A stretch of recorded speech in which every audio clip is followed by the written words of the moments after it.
નમસ્કાર દર્શક મિત્રો, સમય સંદેશ ન્યૂઝમાં આપ સર્વ દર્શકોનું હાર્દિક સ્વાગત છે। હું પ્રિયંકા કડ। સમય તમારો, સંદેશ અમારો। હવે આજના મુખ્ય સમાચાર। જૂનાગઢ જિલ્લા વહીવટીતંત્રના નિર્ણય શક્તિના અભાવને કારણે અણીની ઘડીએ ગિરનારની લીલી પરિક્રમાને લીલી ઝંડી મળી। જૂનાગઢમાં પરંપરાગત રીતે યોજાતી કાર્તિક સુદ એકાદશી પૂનમ સુધીની ગરવા ગિરનારની લીલી પરિક્રમાનું આયોજન આ વખતે જૂનાગઢના કહેવાતા બુદ્ધિમાન અધિકારીઓને કારણે ગોટાળે ચડી જવા પામ્યું હતું। ઘણા દિવસોથી કરગરતા લોકો અને સંસ્થાઓ સામે હઠાગ્રહ કરી ઉભેલા અધિકારીઓમાં લોકોમાં રોષ જોઈ પરિક્રમાનો પ્રારંભ કરાવ્યો, પરંતુ વ્યવસ્થા માટે હાથ ઊંચા કર્યા અને હવે વહીવટીતંત્ર જવાબદારી કેમ નિભાવશે તે તરફથી સૌની મીટ માંડી રહ્યા છે। જો કે અંતમાં પણ ભાવિક ભક્તોની લાગણી અને રોષ જોઈને ઝૂકેલા તંત્રના નિર્ણયને હિન્દુ સંગઠનો અને આગેવાનોએ આવકાર્યા હતા।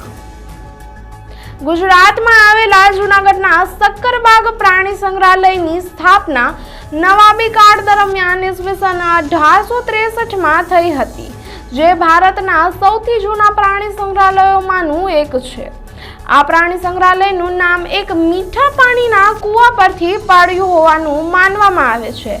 અહીં એશિયાઈ સિંહ મુખ્ય આકર્ષણ છે। આ ઉપરાંત એશિયાઈ ચિત્તો અને તાજેતર જ પોકેટ મંકી તરીકે ઓળખાતું પ્રાણી લાવવામાં આવ્યું છે, જે આકર્ષણનું મુખ્ય કેન્દ્ર બન્યું છે।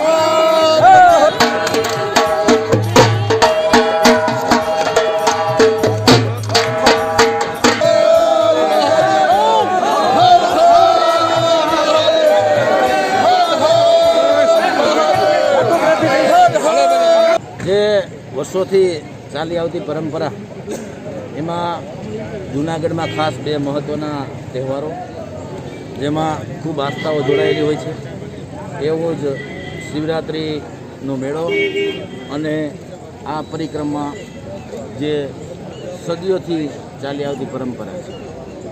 આજે કુદરત ગિરનારી મહારાજની કૃપાથી ફરી વખત આ પરિક્રમા સોશિયલ મીડિયા અને સોશિયલ ડિસ્ટન્સ જાળવી અને 400ના સ્વરૂપમાં જે કલેક્ટર સાહેબે મંજૂરી આપેલ છે એ આજથી શરૂ થઈ ગઈ છે।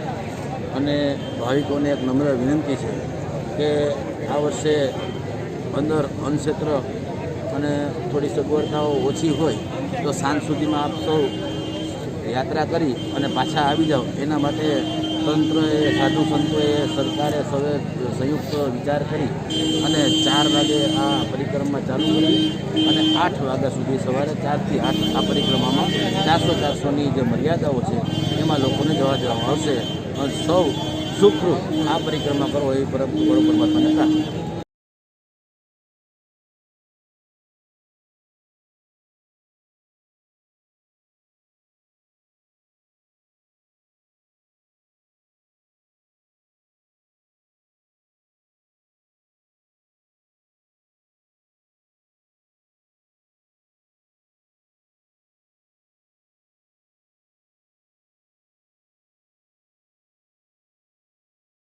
ન હોય ત્યારે નહોતી ત્યારે 10 થી 12 લાખ માણસો ગિરનારની પરિક્રમા કરતા હતા।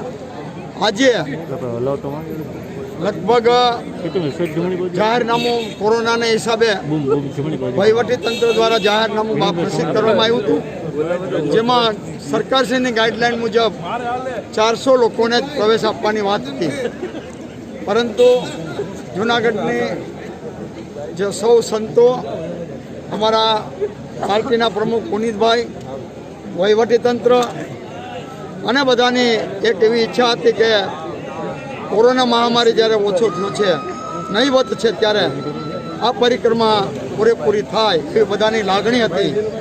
એટલે વહીવટીતંત્રને અને સરકારશ્રીને, અમારા પાર્ટીના પ્રમુખ પુનિતભાઈ, અમારા સૌ આગેવાનો પાર્ટીના અને પદાધિકારીઓ અને અધિકારીઓ બધાએ સરકારશ્રીમાં રજૂઆત કરી અને એ જાહેરનામામાં થોડો સુધારો કરી અને બધાને પરિક્રમાનો લાભ મળે આવનારને એવો નિર્ણય લીધો છે.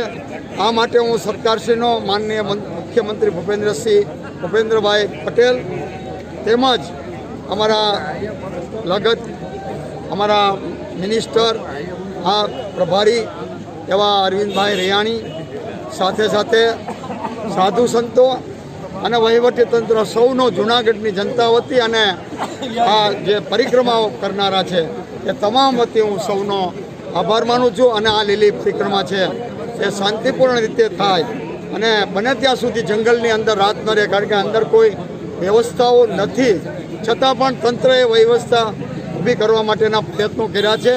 સાધુ સંતો અને બીજા જે આશ્રમો છે એમણે પણ 2 દિવસથી આ તૈયારી બુંદી ગાંઠિયા, પાણી વગેરેની વ્યવસ્થા કરીને ટ્રેક્ટર દ્વારા અંદર મોકલવાનો પ્રયત્ન કર્યો છે. એમની પણ ફૂડ પેકેટ એમનો પણ આ તકે આપણે નોંધ લઈએ છીએ અને એમનો પણ આપણે આભાર માનીએ છીએ. અને વધારેમાં વધારે જંગલમાં જે પરિક્રમા કરનારા છે એને ઓછી તકલીફ પડે એટલા માટે સૌ જે સંસ્થાઓ છે સેવા કરવાવાળી એ વધુ સેવા કરે, NGO એવી પણ સંસ્થાઓને હું વિનંતી કરું છું. ભારત માતા કે જે વંદે માતરમ. નહીં, 400-400ના એક જૂથમાં મોકલવામાં આવશે એટલે ગાઈડલાઇનનું પૂરેપૂરું પાલન થાય. કોરોનાની ગાઈડલાઇનનું આપણે પૂરેપૂરું પાલન કરવાની શરતે આ મંજૂરી આપવામાં આવી છે. ભારત માતા.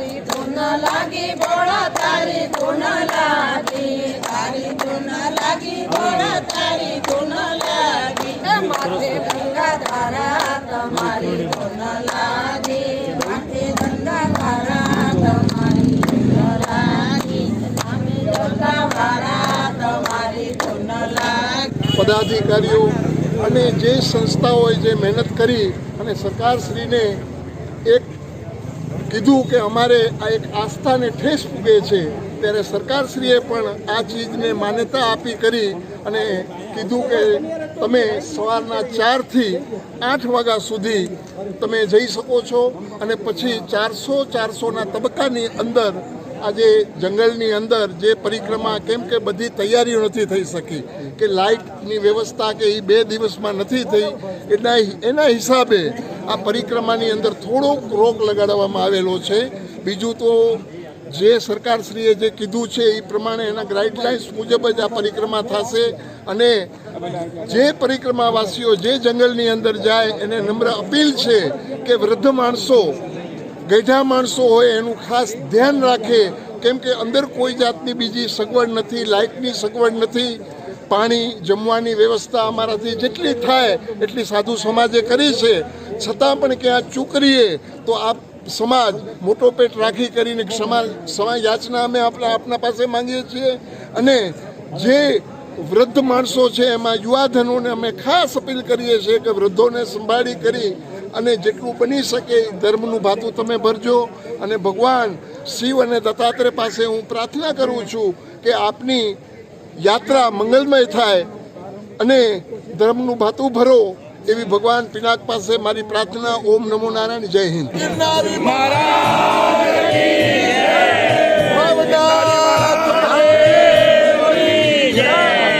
અંબે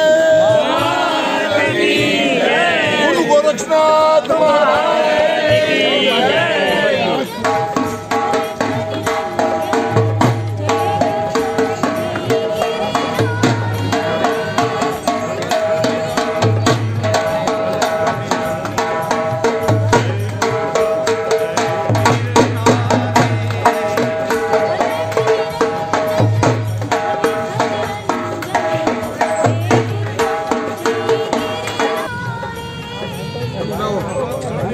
ગિરનારી મહારાજ દેવદત્ત મહારાજ.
આજે આપણે આવી રહ્યા છીએ જુનાગઢ સમય સંદેશની ટીમ જુનાગઢ પહોંચી છે અને સક્કરબાગના તમે દ્રશ્ય નિહાળી રહ્યા છો. સમય સંદેશની ટીમ આજે જુનાગઢમાં પધારી છે. આપણે જુનાગઢનું ઝૂ જોઈ રહ્યા છે. આગળ નિહાળીએ.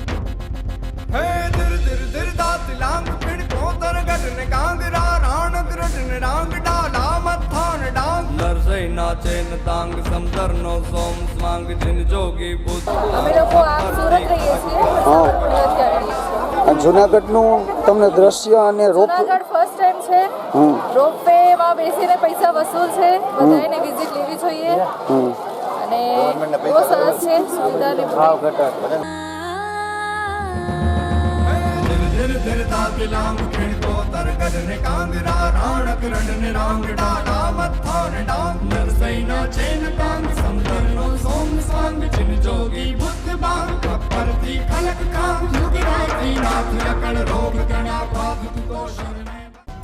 આ સાથે જ આજના સમાચાર અહીં જ પૂર્ણ થાય છે. જોતા રહો સમય સંદેશ ન્યૂઝ. હું પ્રિયંકા કડ. સમય તમારો, સંદેશ અમારો.